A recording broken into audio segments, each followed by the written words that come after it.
maamulka galmudug oo muddooyinkii ugu dambeeyey wajahayay khilaafaad iyo sidoo kale mowjado siyaasadeed oo kaga imaanaya dhinaca dowladda federaalka Soomaaliya ayaa wararka soo baxaya waxay sheegayaan in hogaamiyaha maamulka galmudug Axmed Cabdi Kaariye Qoorqoor uu qaatay go'aan culus oo ka dhana hanaanka dowladda federaalka Soomaaliya ay wax uga wado deegaanada galmudug ee ku aadan arrimaha doorashooyinka.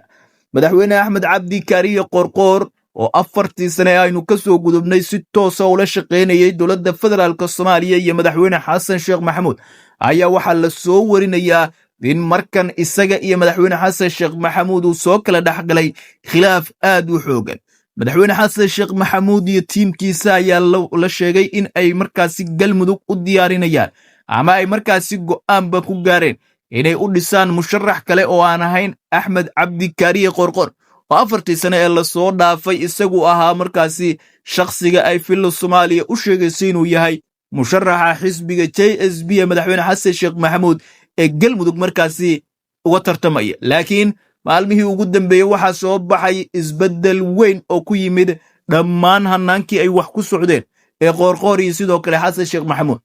xisbiga JSB ee madaxweyne Xasan Sheekh Maxamuud uu hogaamiyo ayaa lagu soo waramaya inay isla qaateen in musharaxooda galmudug ay ka dhigtaan Liban Shuluq, taas oo markaasi warar hoose oo soo baxaya ay sheegayeen in la go'aamiyey in Qoorqoor gabi ahaanba lagala noqdo kaarka musharaxnimo ee xisbiga JSB ee dowlad goboleedka galmudug. Tallaabadan ayaa waxa markaasi ay keentay in madaxweynaha galmudug uu qaado go'aano waaweyn isla markaana ay ka mid yihiin in gabi ahaanba uu degniin u diro xubnaha ka soo horjeeda maamulkiisa ee dhinaca filo Soomaaliya ee abaabulka iyo sidoo kale dhaqdhaqaaqyada siyaasadeed ka wada galmudug. Axmed Cabdi Kaariye Qoorqoor ayaa la soo warinayaa in uu wado qorshayaal xasaasi ah oo ku aadan ku dhawaaqista guddi doorasho oo markaasi